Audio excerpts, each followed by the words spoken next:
اعوذ باللہ من الشیطان الرجیم بسم اللہ الرحمن الرحیم. یہ مقالہ جو ہے بنی اسرائیل سے بنی اسماعیل میں نبوت کی منتقلی. مسیح علیہ السلام آسمانی بادشاہت کی منتقلی کی بات کرتے ہوئے کہتے ہیں خدا کی بادشاہت تم سے لے لی جائے گی اور اس قوم کو جو اس کے پھل دے گی دی جائے گی. متی باب 21 آیت 43. یہودی یہ بات سن کر کہ انعام نبوت جو ہے ہم سے ہماری میراث ہے، ہم سے چھین کر کسی اور قوم کے دینے کا جو بات کر رہے ہیں، یہ مسیح مستر ہو جاتے تھے. یہودی خونی مسیح کے منتظر تھے، جو آج کل ہم مسلمان بھی ایک ایسے خونی کے منتظر تھے جو طاقت کے ذریعے غیر یہودیوں کو حکومت ہٹا کر یہود کو آزاد کرائے اور ان کی حکومت بھی قائم کرے. گویا یہودی ایسے مسیح کے منتظر ہیں جو کھوئی ہوئی حکومت ان کو پھر مل جائے. فریسیوں نے کسی نے کہا فریسیوں میں سے کہ حضرت مسیح سے پوچھا کہ خدا کی بادشاہت کب آئے گی، ان کو غیر یہودی بادشاہ سے کب نجات ملے گی. آپ نے حقیقت حال سے آگاہ فرمایا، جواب دیا خدا کی بادشاہت ظاہری طور پر نہ آئے گی اور لوگ نہ کہیں گے کہ یہاں ہے یا وہاں ہے. لوکا باب 17 آیت 27. جب موعود نبی کے بارے میں کسی نے پوچھا تو آپ نے اسے بتایا کہ باپ کی پرستش یروشلم سے جاتی رہے گی اور وقت آتا ہے کہ باپ یعنی خدائے واحد کی پرستش سچائی اور روح سے کہیں اور ہوگی اور خدا کے پرستار کہیں اور ڈھونڈیں گے. آنے والا ساری باتیں بتا دے گا. فرمایا تمہیں وہ اہم باتیں بتاتا ہوں جس کے بتانے کے لیے میں مأمور ہونا مقدر تھا، میرا مأمور ہونا مقدر تھا. وہ اپنے حواریوں کو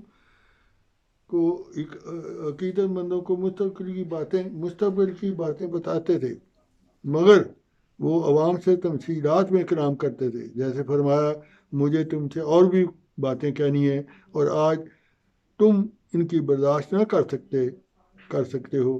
جب کہ وہ سچائی کا روح آئے گا تو تم کو تمام سچائی کی راہ دکھا دے گا. یوحنا باب 16 آیت 12-13. حضرت مسیح علیہ السلام آنے والے مسیح مہدی کی خبر بھی انہوں نے دی.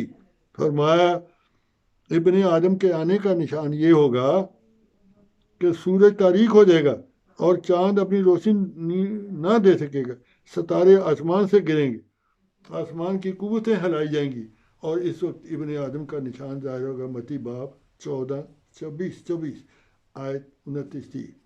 حضرت محمد سید الانبیاء محمد مصطفیٰ صلی اللہ علیہ وسلم نے اپنی امت میں ایک ایسے وجود کی پیشگوئی کی تھی جس نے صفات مسیح و مہدیت کا جامعہ ہونا تھا. اسی لیے آپ نے مسیح ابن مریم مہدی کے نام سے اس لیے صلی اللہ علیہ وسلم نے آپ کو عیسیٰ ابن مریم مہدی کے نام سے سرفراز فرمایا. پیشگوئیوں کے مطابق اس موت کے دور میں اسلام نے تمام مذاہب اور دلائل اور براہین کے زندہ نشانوں سے غالب آنا تھا. چنانچہ حضرت مسیح علیہ السلام اپنے دوبارہ آمد کی خبر بھی دی. مسیح علیہ السلام نے اپنے دوبارہ آنے کی خبر بھی دی. یہ پیشگوئیوں میں خبر کا مطلب یہ کہ زندہ انہوں نے آنا ہے، اس کی صفات پر آنا تھا. خبر بھی دی کہ آن سلم نے اپنی امت میں ایک مہدی مسیح کی آمد کے متعلق بھی آن سلم نے یہ پیشن گوئی فرمائی کہ اس کی بعثت پر تو ایک اس کی پھر اس طرح حضرت مسیح علیہ السلام نے فرمایا کہ یہ آن سلم کی پیشن گوئی ہے کہ اس کی بعثت پر ایک تو قمر کی پہلی رات میں گرہن کی راتوں میں چاند گرنے لگے گا، دوسرا سورج گرہن جو ہے وہ رمضان میں گرہن والے دنوں میں درمیانی دنوں میں گرنے لگے۔ اس کی خصوصیت یہ ہے کہ ابتدا سے دنیا میں صرف مہدی موت کے لیے نشان مخصوص ہے، اور یہ نشان آسمان و زمین کی پیدائش سے لے کر آج تک کسی اور کے لیے ظاہر نہیں ہوا۔ یہ دارالقطنی کی حدیث میں یہ ہے، صفحہ 188۔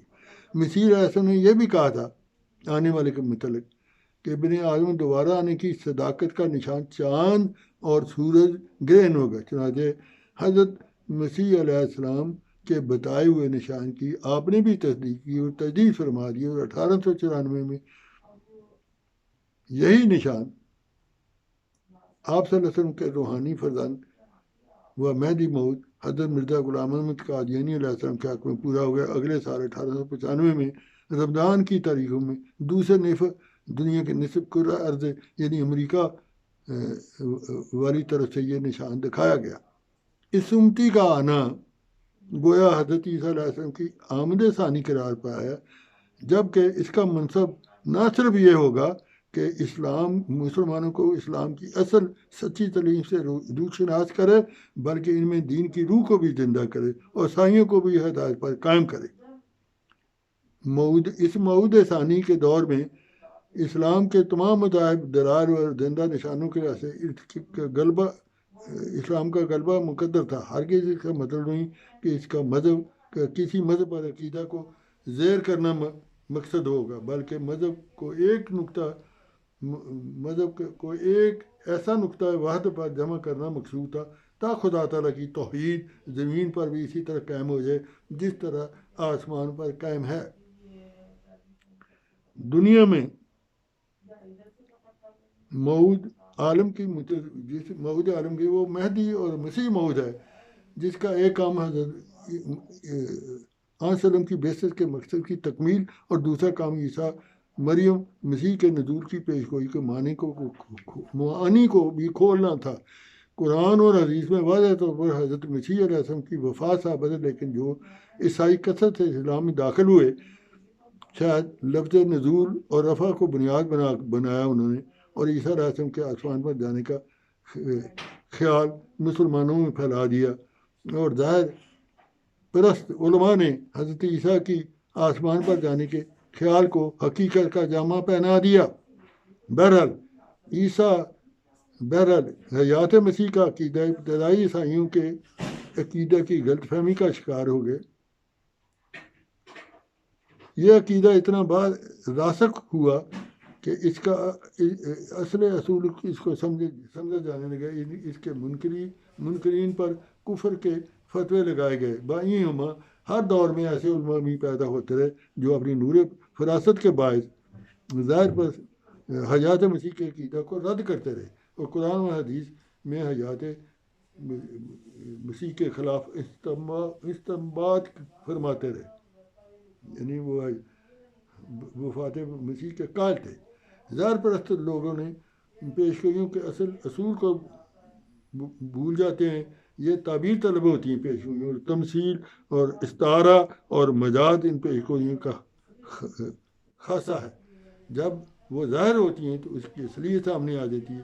ہر متلاشی حق فوراً اسے تسلیم کرتا ہے۔ مسیح کے دور ثانی کی پیشگوئی، چاند سورج گرہن کی پیشگوئی پورے ہونے کے بعد حضرت بانی سلسلہ اپنے منظوم کلام فرماتے ہیں کہ آسمان کے لیے تو نے ایک گواہ بنایا، ایک گواہ چاند سورج ہوئے میرے لیے تاریک و تار۔ یہ بھی نیز فرمایا، یارو جو مرد آنے کو تھا وہ آ چکا، یہ راز شمس و قمر بھی سمجھا چکا۔ جاری ہے۔ السلام علیکم ورحمۃ اللہ وبرکاتہ۔